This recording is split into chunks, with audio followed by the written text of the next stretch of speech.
Hello Stalkers, welcome back. This is the last episode of the Bugout Challenge. This is of course Blondie speaking, your host as always throughout the entire season. I hope you've enjoyed this little romp through. Thank you so much for humouring me, by the way. This has been quite an adventure, not quite as long as the first season, but certainly up there. And I just wanted to make this video as kind of a little farewell and a thank you, and just kind of rounding out all of the stuff that we've done. And we actually achieved a fair bit in terms of... You're starting to piss me off, buddy. I need all of you to wait here. Don't move. We actually achieved a fair bit with all of our stash requirements. So I've come back from the Chernobyl nuclear reactor, and I have stashed all of the good stuff that we got. I just jumped straight into it. You can see that it's still early morning here. Pretty much just fast traveled here and tallied up the stash, so it's 20 past 8.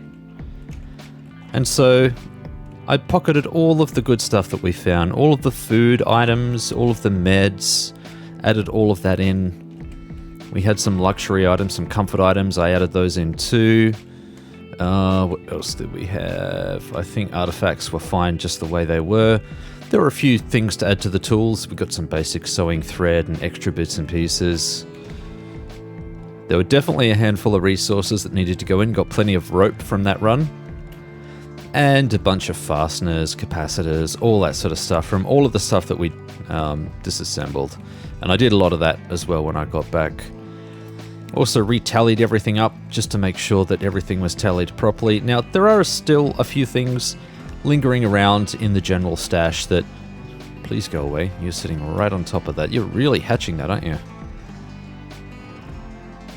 Wrong stash. Wrong stash. That's okay. So you can see there is still a whole bunch of things in here which could have been stashed, and I'm not going to do it for the sake of this video. You got an idea of how this all works. Look, there's still stuff sitting in here. I didn't bother stashing any of that stuff. I'll put up on the screen what you're seeing right now. Someone's just outside. What you're seeing right now is the final tally of all of the stuff that we've collected and stashed. And you can see that for the areas where we're most efficient, we are really not that far along. Only about, 13 to 15%. So there was still a long way to go on some categories. And, yeah, I don't know if I would want to continue doing that. There are a number of reasons for that, obviously. The first biggest reason is that we spent a lot of resources on upgrading the base. So crafting upgrades was a core part of the Bugout Shelter Challenge, and it was something I didn't want to skimp on. I didn't just want to craft a handful of things and then leave the rest to your imagination. I wanted you to see the whole process too. I crafted pretty well most of the things. There's maybe a handful of things which remain uncrafted, but everything else that could be crafted has been crafted. And so I've probably gone a little bit above and beyond what a regular person might do if they were trying to follow through on this challenge. They would probably be a bit more picky and choosy about the stuff they upgraded and the resources they spent. So that definitely chewed into a lot of the resources that we would have otherwise stashed to put us on a better trajectory, a quicker, better trajectory to a fuller Bugout shelter. So that was one thing.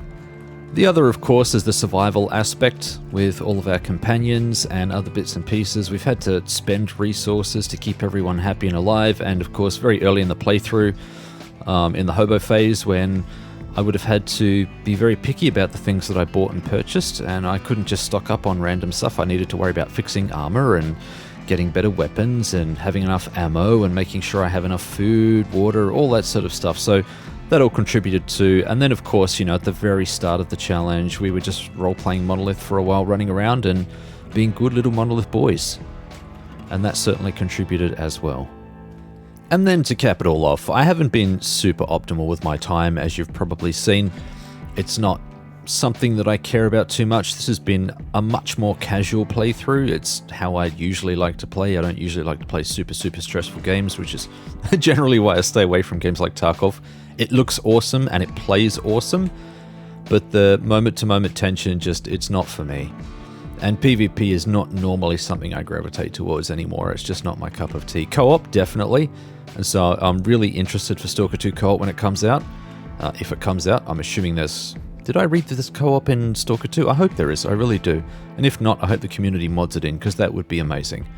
But, you know, that's something else to look forward to. But yeah, normally, competitive PvP stuff, not my game. So, my playthrough has been a lot more casual, a lot more relaxed. I'm not trying to min-max and squeeze every possible advantage out of every second that I have. That's just not how I play. And I think that comes through in the videos. I think it's a lot more chill time. I think you guys probably get the idea, you get the vibe. So of course, with all of that said, I don't intend on finishing the Bugout shelter. There is a lot more work to do. And I know that may be disappointing for some people. I know that some people would probably like to see the Bugout shelter finished and fully completed with all of the upgrades crafted and all of our component and resourcing costs met for being able to survive a full 365 days in the Centaur Zona.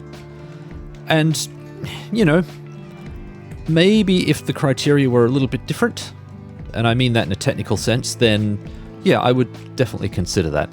But as it stands right now, and the cycle and the loop that we would need to go through, I'm just kind of reaching a point where I am a little bit burnt out on Stalker and this challenge in general. So I'm drawing a hard line here.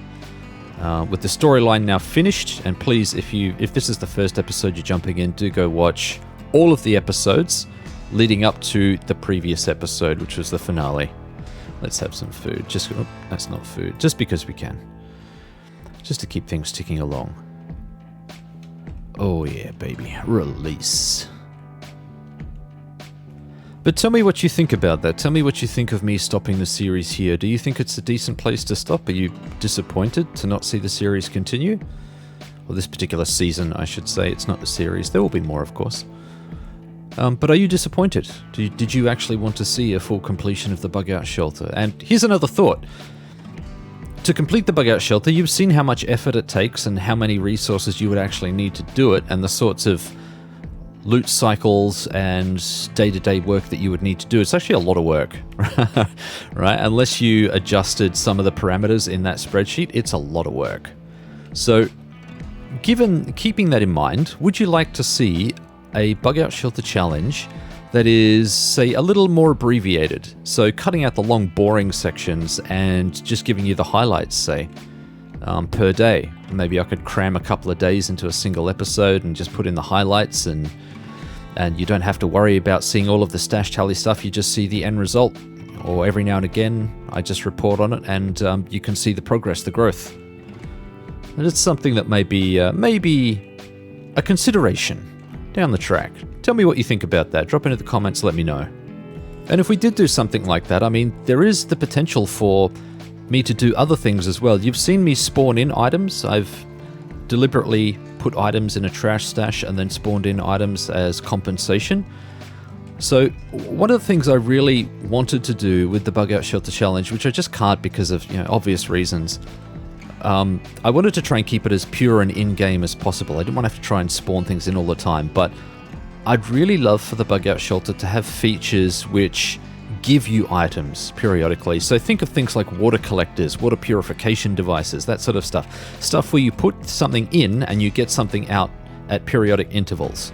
And that could be almost a daily check. So, you have a water collector, and if it happens to have rained maybe a handful of times throughout the day, then you come back and there's a couple of bottles worth of water there for you to collect. And you spawn those in on yourself. Now, obviously, if this was a mod, it'd be a lot easier to automate all of this, but nothing about this series is modded, so it's all basically theater of the mind at this point. But, with those features, it could open up a whole different avenue for collecting resources and make the cut and thrust of the Bugout Challenge completely different. When you hit your water goals, you could then sell that water, and that could become a bit of income, a cash flow, an additional cash flow on top of everything else. So there's a lot that I could potentially do. I could really push with all of the upgrades and some of the Bugout Shelter criteria. But let me know what you think about those ideas as well. If you've got ideas, drop down in there too. Just tell me your general enthusiasm for that style of play. A more abridged, but maybe a little more bombastic style of play. You tell me what you think about that. So as I said not long ago, I'm a little bit burnt out on Stalker content in general. This challenge in particular, it's been quite long, and it's been fun, don't get me wrong. I've enjoyed every second, every episode, but there are definitely moments where it has dragged, and I felt like I wanted to run things along a little quicker, and because of specifically around some of the item requirements. So some of the task requirements, the storyline components, hunting for controller brains for specific artifacts where RNG plays a huge role in drops. If I were modding this in, I would craft key events, which you would then go off and hunt down. So, you want 6 controller brains. Okay, you could try and farm them organically, but here are 6 events where you can go out, 6 side quests, if you will, where you can go out and you can go and hunt these controllers specifically, spawned in just for these tasks, and you can go and hunt them and get your 6 brains relatively more easily than having to rely on RNG and days worth of waiting and canvassing the same spots over and over again. That's really how I'd like to approach it in future, but it definitely took a toll for this season. It really did burn me out. So that's part of it. And the other part is I've really wanted to do a couple of other long plays for a couple of other games for quite a while. If you're in my Discord, you've probably heard me talking about wanting to get into System Shock 2 and do a long play of that, where I basically gimp a build and see if I can make it to the end. Take one of the more notorious builds that people seem to think is pretty rough, and then run that in, and because I'm an absolute sadist. Or an animasochist, I'm all of those things. I would inflict this pain on others as well as myself. But yeah, that sounds like a challenge worthy of cutting myself over, so why the hell not? Give that a shot. And beyond that, there's also Valheim. I downloaded that a while ago, thanks to a couple of really great recommendations. I haven't had a chance to get into it yet, but I've loved all of the pictures that I've seen and all of the feedback that I've heard, and I'd really like to get into that and do a Blondie style challenge in that one as well, just to have a bit of fun there, just to play around with it and see what we can do narratively in game, see what we can play with. It won't be anything nearly as complex as this, and it certainly won't be as long. I don't think I'll be doing too many series which are as long as the initial ones that I've created here, season 1 and 2 of the Loner to Legend. But see what Valheim has to offer, and see what fun and mischief we can get up to. And beyond that, well, there's always Stalker. I will always come back to Stalker. So for those worrying about Stalker content, there will be content in the future, of course. And by then, who knows? Who knows what version of Anomaly we'll be running with? Who knows what other fantastic mods will be out? And for anyone who has asked before, I do want to do a Stalker 2 LP as well. And I have stated, though, that in order to do that, I want to complete Stalker 2 by myself. So I'll play Stalker 2 at release, I'll finish it, I'll have my fun with it, and then I will think about a long play for it and think about the best way to sort of bring it in and show you guys to, make it a bit interesting, make it a bit spicy, have a bit of fun with it, that kind of thing. So Stalker 2 is also on the cards, and that's not that far off now. So hopefully I can wrap up all of the System Shock 2 and Valheim long play stuff before that comes along, because that will make things a little bit interesting. But more content coming, and specifically more Stalker content will come, just not in the immediate future. There will be 2 more videos coming out after this one. The first one will be for the crafting spreadsheet. It will explain how to use the crafting spreadsheet. It will explain all of the elements. It won't be a deep dive into formulas or any of that stuff. If you have an aptitude for Excel formulas, go nuts. That is my takeaway. All of the stuff in there is fully customizable, by you, for you. Do what you like. But please, dear God, don't ask me for help modifying that spreadsheet. I am burnt out on spreadsheets as well. I'm providing the spreadsheet as is, and though I will explain everything, if you want to customize it in any way, shape, or form, that's on you. You enjoy doing what you like, you change all of the rewards and all of the requirements for the upgrades if you want, add new upgrades, do whatever you need to, but the spreadsheet will not be supported after that. So I just want to provide it to you guys so that you can have some fun with it as well, if you really want to. If you just want to take some elements from it, it was designed to be modular so that you could take the bits that you liked and discard the ones you didn't, and just have fun with the stuff that you generally enjoy in your sorts of playthroughs. It's all there for you, it will all be there for you, and it will be documented in that video which is coming out. And the second video that I'll put up soon, once I've finished compiling it, is a video of all of these story points throughout this season. So if you've been following the story points, I know that because there's been some fairly large gaps in between each of the story beats, it's pretty easy to get lost and figure out the general thrust of the story and what happened when and that sort of stuff. So I will put all of those story events, I'll compile them all into a single video so that you can listen to or watch back to back. I mean, it's mostly just me talking, there's nothing fancy about the visual. Maybe I'll put a visual in there, I don't know, I haven't really thought about that, but there will be a full story video for those who are interested in listening to the story from start to finish. I'll include all of that, which includes the side quests too, by the way. And I'll probably include a summary of the full list of memories that we unlocked as well, for context, because they are important. And they absolutely did affect the outcome of the last episode. That's the other thing. I mentioned this a number of times. The story has branching paths in many, many different spots, and it leads to a multitude of outcomes. There are at least, I'm going from memory now, there are at least 6 or 7 different endings, and I think there may be more. All based on the sorts of events that you've partaken in and the things that you've unlocked. So a lot of replayability there for those who want to play around and test those limits. And finally, but certainly not trivially, I'd like to send out a big thank you. Firstly, I'd like to thank Cat's Paw, otherwise known as Cat's Paw Adventures, YouTuber, modder, friend. I hope I can call him a friend. He's been instrumental in helping me fix bugs which have popped up during the playthrough, in helping me identify certain things with the playthrough, in spitballing ideas, mods, mod support, all of that sort of stuff. He's been a fantastic person to have around, and he's still very active in my Discord, which I really do appreciate. He's a fantastic guy.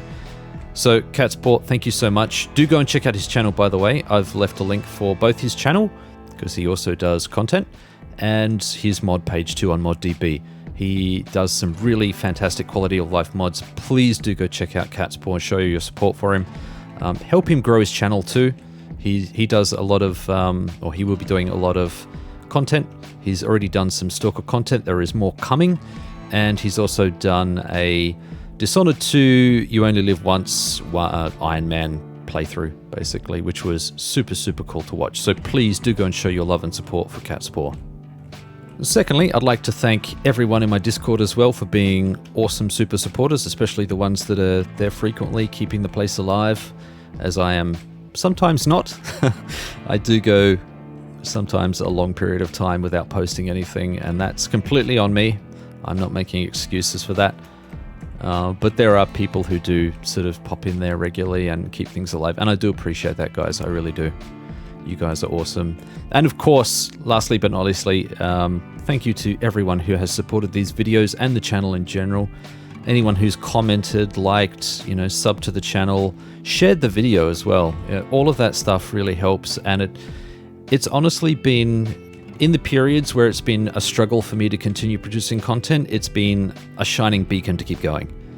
You have no idea how much that support, that level of support, really pushes me to get content, to keep content going, and realize, people actually enjoy this sort of stuff. There are people out there who think like I do. I feel sorry for you people. I feel your pain.